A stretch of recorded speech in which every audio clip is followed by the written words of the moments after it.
Hey folks, welcome to another episode of Rodger's Records. This is my 160th video, 160,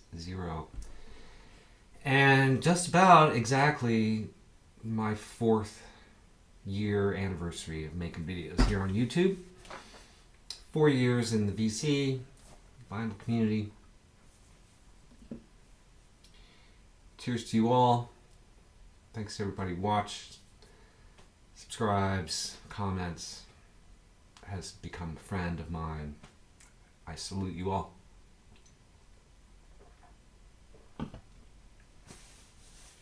It's I was chatting with a friend, and I really don't want to be that guy, but I gotta say it, VC ain't what it used to be. And it's not a statement about anybody in particular. It's more just I miss a lot of folks on the VC that used to make videos, used to be active, used to be around, and now they're like gone or barely there. Some of you I'm friends with, and that's cool. But it kind of looks like to me maybe some of my other favorite people haven't made videos in many weeks. I'm hoping it's the summertime, people are on holiday, maybe they'll be back. But I don't know. 4 years is a long time. A lot of shit happens in 4 years. I'm a really different person. You go back and look at my first video. I'm short hair and this room did not exist. This room 4 years ago was a shithole, quite literally.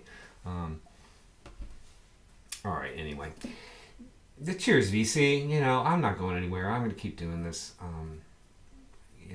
As long as I keep getting something out of it. So anyway, you're here for records. I got records. I wonder if I'm ever really going to catch up, but that's okay. There's more. Anyway, I got some new records to show you. We'll start with this: the new Ulver, the assassination of Julius Caesar. Came out this year on House of Mythology. Now Ulver, of course, I just fairly recently got the reissues of their first 3 albums, their black metal trilogy, and Norwegian black metal, at least back in the 90s, they were black metal. This is not metal. In fact, they quite quickly kind of abandoned that sort of sound. And I posted this on Facebook because I've been listening to this a lot. I really love this record. And James Butter, he said, "Oh well, he tried it. It sounds like Depeche Mode to him, And I get where he's coming from. Now, Ulver, like a lot of bands from that era, like Anathema, Catatonia, pretty quickly left behind the extreme metal thing and went in a more like Radiohead, like avant pop direction, electronic beats and shit like that. And Oliver's been doing that for a long time. I'm not totally up on their whole discography. I love those first 3 black metal records, and I really love this, although has nothing to do with metal at all. And the vocals are like those other bands. It's like that 80s romantic kind of over emoting kind of vocalizing that I could see not being everybody's cup of tea, but for me this works, and to me there's something really powerful about this record. I can't put my finger on it. It really seems to be commenting on the post-Brexit, post-Trump era in which we all suffer. Getting rid of Caesar did not restore the Republic, as you might know. Anyway, I really dig it. It may not be for everybody, but I think it's really powerful pop music. I think pop music is... I like pop music. What can I say? Steven Wilson's new record is supposedly going to be like a full-blown pop. I'm looking forward to it. All right. Speaking of bands who have like moved in kind of poppy directions, here they're getting back to their roots. The new Boris, what's it called? Deer. This is a U.S. pressing on Sargent House. And of course, they're Japanese, so the Japanese pressing would be super desirable. But anyway, this is gorgeous, great return to heaviness, real return to form. Consciously so, like kind of made for the fans. I'm not really sure about the whole story of this. I was kind of surprised to see it. I didn't even know it was coming out. Anyway, I put it on. It was like, whoa, this is probably their, I'm not going to say their best record because I like Boris a lot, and I like how they do different things. But this is more like Pink than anything they've done since, probably. Really good, great artwork too. I don't know what's up with this art, and it's a gatefold and heavy tip-on sleeves. Boris, yes, awesome, great. All right, my hip hop cred is virtually nil, but to give myself some credit, I was in on the ground floor in like the late '70s, early '80s, and Sugar Hill Gang and early Bill Laswell stuff, and but I lost the thread somewhere there. But anyway, this guy. Anyway, I had to get it. The new Kendrick Lamar. Damn. It's been on CD for a while. I kind of let it sit for a while, and then the vinyl came out, and so I'm like, okay, I really. Well, my wife helped me to appreciate just how great To Pimp a Butterfly is, and heavy stuff. I mean, I've said it before. I feel like a voyeur when I listen to hip hop and stuff like this. Like, this is not for me, as the white oppressor, even though I don't see myself that way or want to be that guy, I can't help the color of my skin. I can't. So, but anyway, musically, this is really great, and I was expecting it to be less rich, and it is less lush than To Pimp a Butterfly, but it's a little more aggressive and more stripped down, but it's still musically really rich, and his voice and the sound of his voice and the cadence of his rhythms, and he's just he seems to be, to me, the man, the guy, and I feel like as a citizen, again, in the post-Brexit, post-Trump era in which I'm forced to live, it seems like keeping up with what Kendrick Lamar has to say is something, it's going to be worth my time, because damn! Laughing to keep from crying, all right? So, and then I went to this other store. I've talked about it before. It's a weird place. But I'm getting to know the guy who buys the vinyl, and like he knows I come in there, and so it's like he knows I'm gonna get shit like this. So the Magnetic Systems. This is Big CO, Fritzy, and Tempera. So that would be. This is a little hard to read. It's like this foil stamping on black, a little hard to read. All right, so it's these three Italian guys, like soundtrack guys, and this is on Finders Keepers, and you can see they're aping the Cinevox label there. Can you see that? So it's stuff that originally appeared on the Cinevox label, most of it, I guess.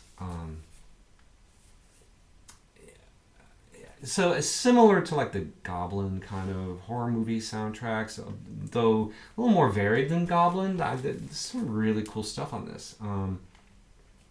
Very nicely put together comp. Apparently a lot of this stuff is really rare, and it sounds really good. If you're a fan of like library music, Italian prog, Italian funky soundtrack, horror movie stuff, yeah, great. All right, I want to thank Diana, Digging the Crate. Hey, if you're watching, now, if I gotta give some props to Diana. I was just saying how like, oh, the VC isn't what it used to be. Well, Diana is like a bright light. I guess she's been here a while, but kind of new on the scene, and I'm glad that she hasn't been chased out of here. Now, anyone who's been around the VC long enough knows that pretty girls are they're chased away, either by, not usually by VC people, but just, internet trolls, YouTube trolls. So I'm really glad she's hanging in there. I hope she's not being trolled, and she seems like a strong woman, and great taste, and really knows how to put together a video in a way that I'll never be able to do. Anyway, hey Diana, thank you for brightening up the VC. And her videos are great, and she does needle drops, and she showed this recently, and it had been sitting at Grammys for a while, and I was like, what is this exactly? And so she showed it and played it, and I was like, okay, if it's still there, I'm buying it. It's Peter Walker. The title is Second Poem from Carmela, or Gypsies Are Important. Originally released on Vanguard. This is a Light in the Attic reissue from 2013. Excuse me. Yeah, so as you can see, usual Light in the Attic, heavy-duty jacket with your obi, a gatefold. As I recall, the inside of the gatefold is pictures of the original tape reels. And so this is, he made an earlier record called Rainy Day Raga, which I guess is a little easier to find. I'm going to try to find it. And so he plays guitar and sarod, and it's not exactly traditional Indian music, although it's played on traditional Indian music instruments. But with flute and violin and tabla and tambura, and he plays sarod and guitar. And it's really good. It's like, world music, because it's not strictly speaking, they're not playing ragas. They're these original jams, basically. But it's really great. I mean, it's so hippy dippy, like, ooh, Indian music, light the incense and smoke a bowl, and not that there's anything wrong with that. Let me tell you. And if that sounds good to you, this is the record. But you don't have to have all the rest of that, or the black light poster or anything like that. This is excellent. Excellent. Thank you, Diana, for showing that. Because I knew I could go get it the very next day. Cheers, everybody. I'm drinking a Pilsner Urquell right out of the bottle because I'm lazy. From the Czech Republic, not Czechoslovakia, excuse me. I'm new to this being a Russian client state thing. I really need to get my post-Soviet history stuff, correct. You know what I mean? Correct. So I don't want any. Excuse me. Moving on. Speaking of Italian soundtracky kind of stuff, I meant to do a little more research on this, but this is on the We Release Whatever the Fuck We Want record label, and this is Nino Nardini, Musique pour la Future. Music for the Future. This is a glow-in-the-dark cover. I guess the original was glow-in-the-dark too. I think the original had some text. This doesn't. Rare kind of like, they call it musique concrète, but it's not really. I mean, when I think of musique concrète, that's like tape music. That's like recording, found sounds and then cutting up the tape, and it's very, that concrète part means, it's. My French sucks. Anyway, so this is more like there's instruments, but weird instruments and synthesizers and some organs, and this is great, really, really great. Just the Dance of the Comets and Station X, and it's just exactly what you think it's gonna be. It is, and beautifully done, just like the other re-release What the Fuck We Want pressings I've had. I mean, they're knocking it out of the park here. Highly recommend Nino Nardini, Musique pour le Future. Yes. All right. Yeah, and this, I'm not sure if this is a reissue or if this is had never been issued before. Again, I needed to read the liner notes. Haven't even done that. But hey, it's Don Cherry. Music, Wisdom, and Love, 1969. I do know it was recorded for a soundtrack to a film, experimental French film, while Don Cherry was living in Paris. And we have like two versions of the music, poetry, and antics by Don Cherry. Original soundtrack for the Jean-Noël Delamare film, Don Cherry, Music, Wisdom, Love. So the first side, 15-minute track, 16-minute track, featuring Carl Berger on piano, I'm not sure. Side B has Carl Berger and Anthony Braxton as well. Great cover, Don Cherry. It's a Finders Keepers, another Finders Keepers thing from this year. Yeah, can't go wrong. And this, I didn't even know this was coming out. I'm really not on top of things, but yeah, the Tanner Suite, a previous thing, was great. I sent it to a few people in the VC, and now there's another. What's this guy's name?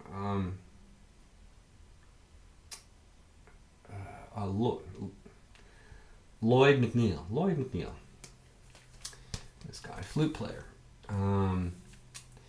The other one was just flute and bass in a live recording in DC. This is a live recording in DC, but with a quartet.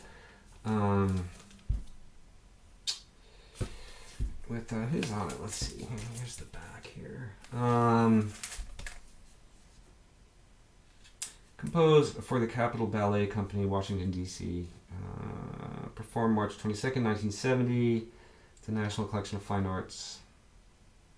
And March 31st at the Workshop Corcoran. Alright, anyway. Alright, so we go Marshall Hawkins, bass. Eric Gavotte, drums. Lloyd McNeil, flute. Eugene Rush, electric piano. And a woodwind quintet on one track, I believe. So anyway, we got some funky electric piano. And this is much more in like a very spiritual jazz grooving kind of thing than that Tanner Suite, which is a little more avant.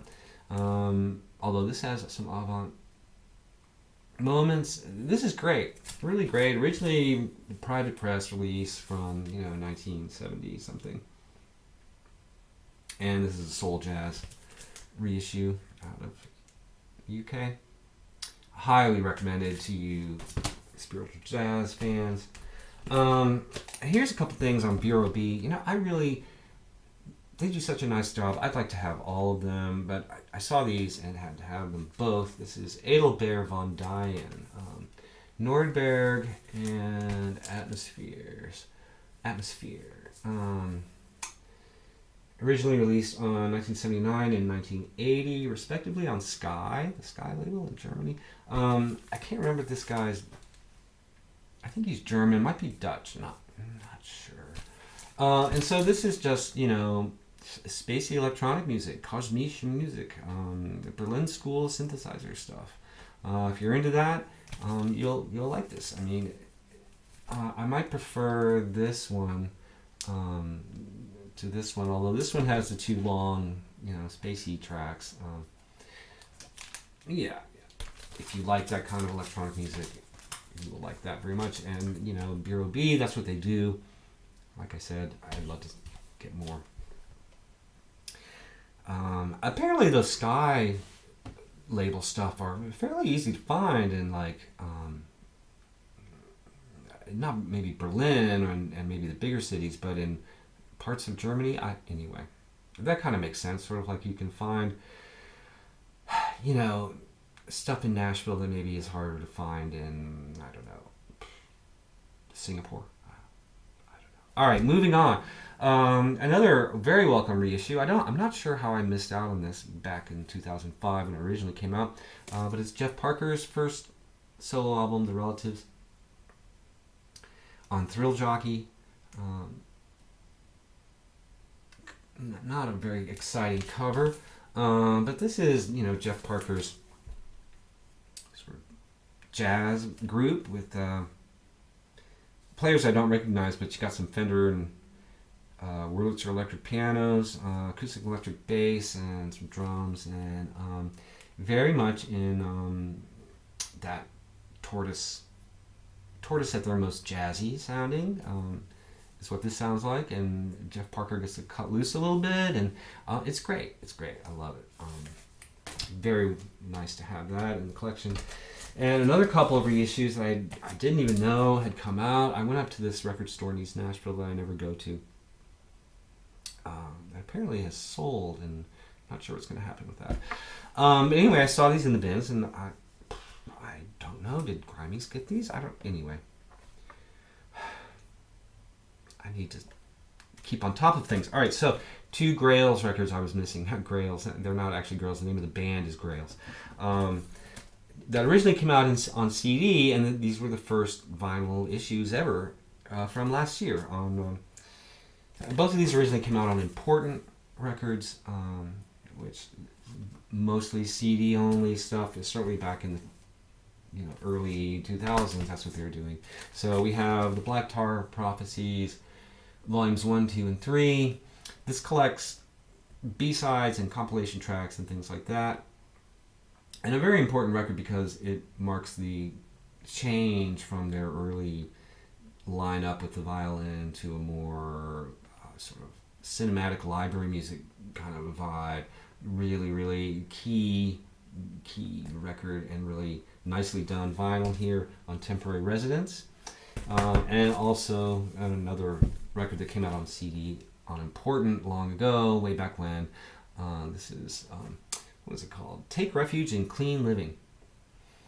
You can't really see that cover, but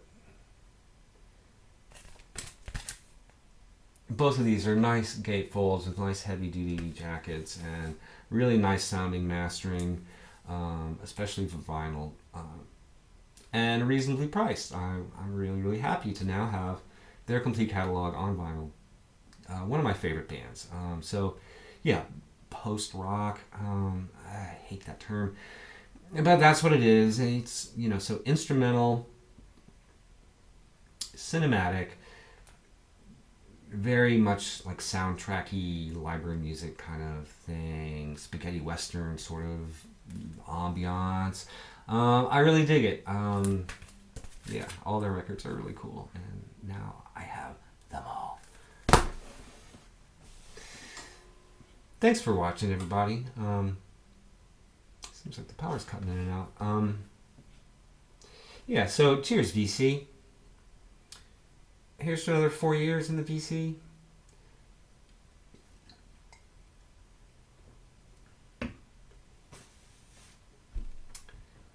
Leave your comments. I really appreciate it. I try to respond to them all. I think I need to respond to some right now. From my last video, the Grail. I appreciate it. Take care, everybody. I'll see you soon.